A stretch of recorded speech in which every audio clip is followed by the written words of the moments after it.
use of drugs. Yeah.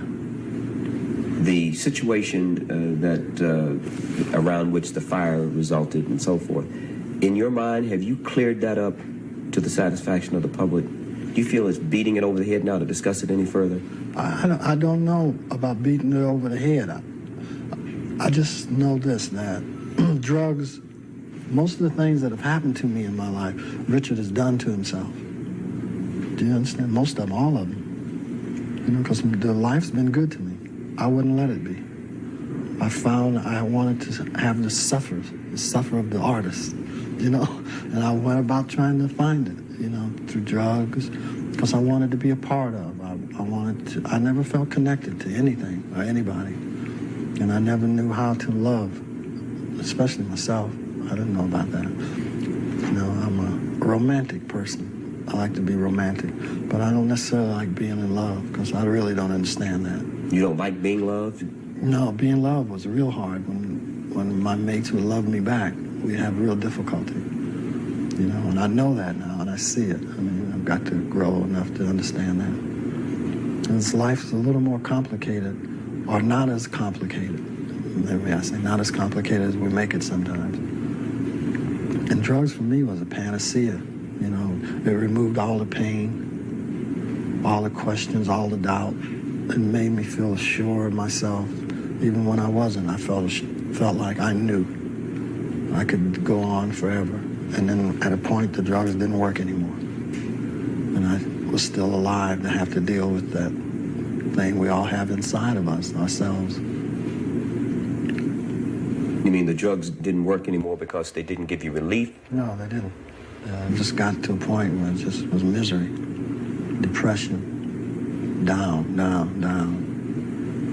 to this vacuum. You know, hell. If there's a hell, I've been there. There's a hell. You know. And the devil turned out to be me. You know, turned out to be yourself. Because I thought about, at one point, look at the opportunity I've been given to do so much. And whatever I end up doing, I got a bass pipe in my hand and fifth of Krossyourheart in the other. In a room all alone by myself. Loving no one and doubting if anyone loved me. Have you conquered the problem of drugs and alcohol? I haven't conquered it. I don't do them anymore. A day at a time.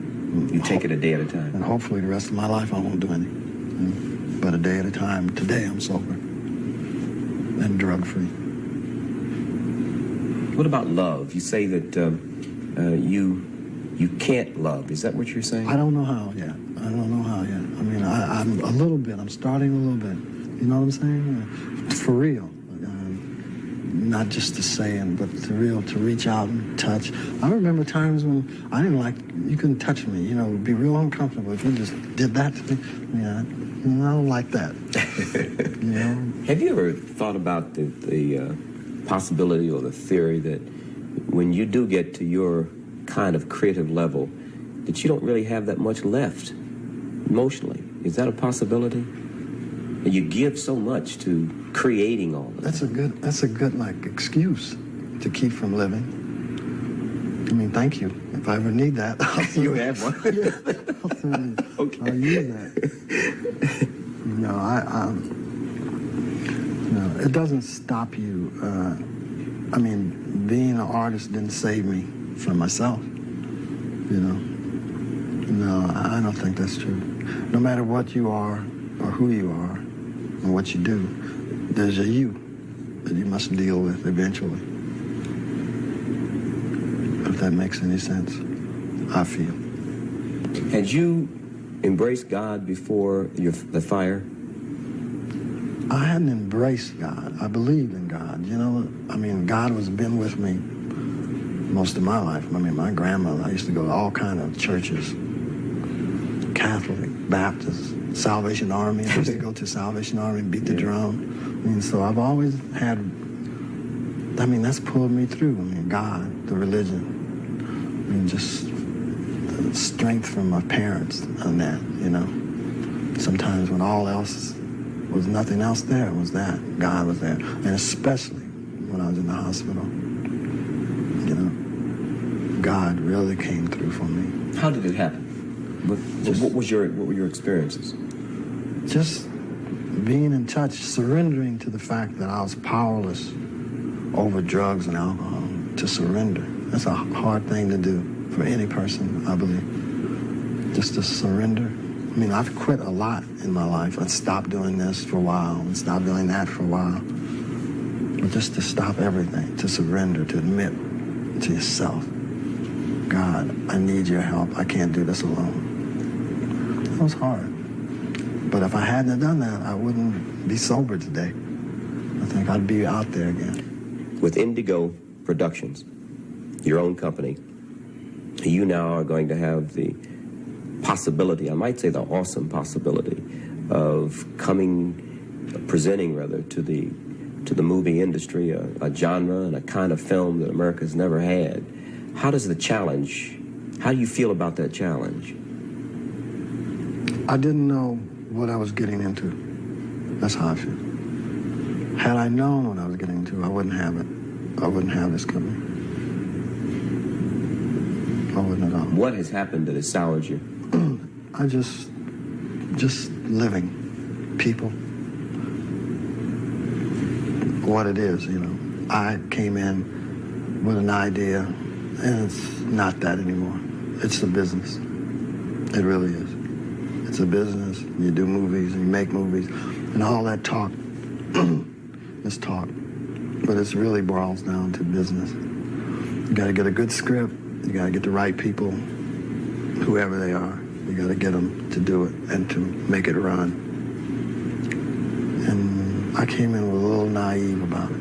I thought certain things were going to happen, and it turned out to be something else.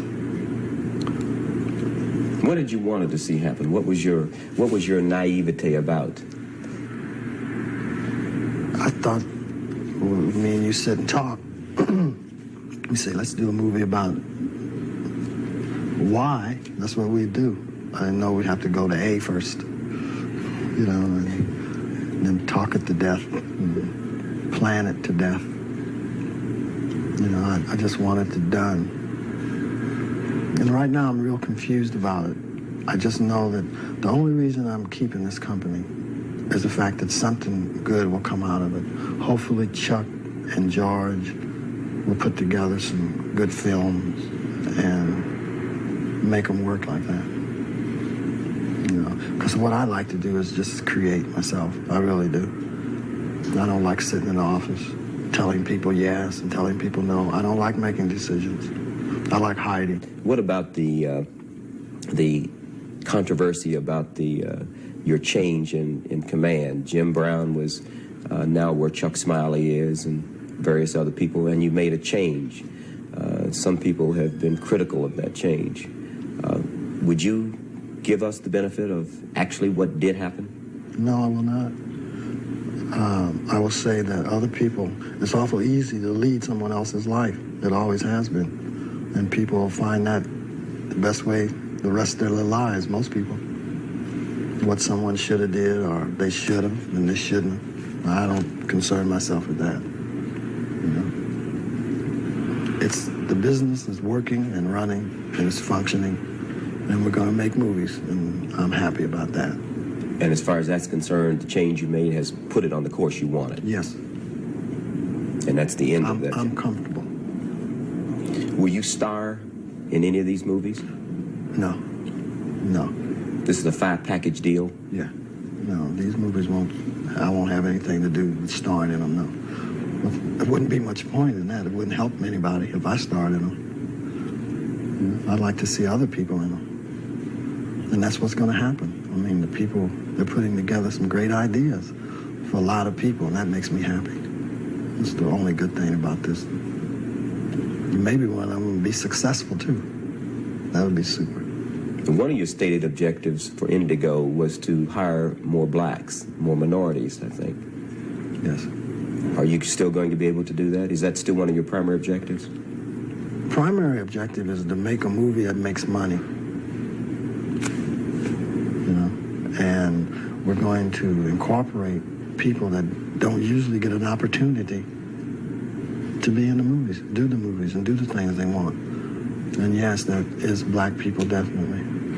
But that's not going out and say, come on, all you black people, come on in. That's not it. That's not realistic. No, but we're putting movies together. Black people will be in front of the camera and behind the camera.